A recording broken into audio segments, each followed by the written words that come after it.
स्कर्दू बल्तिस्तान की वादी से एक बार फिर GB2 न्यूज़ और जाकिर जान बल्ती का सलाम। इस वक्त यहाँ बल्तिस्तान में एक बार फिर बर्फ़बारी का सिलसिला शुरू हो चुका है।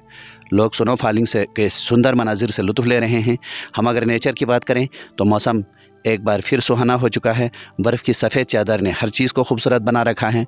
बच्चे सर्दी से लापरवाह होकर बाहर निकले हैं और खुशी से बर्फ़ के मुजस्मे वगैरह बनाकर तराश रहे हैं।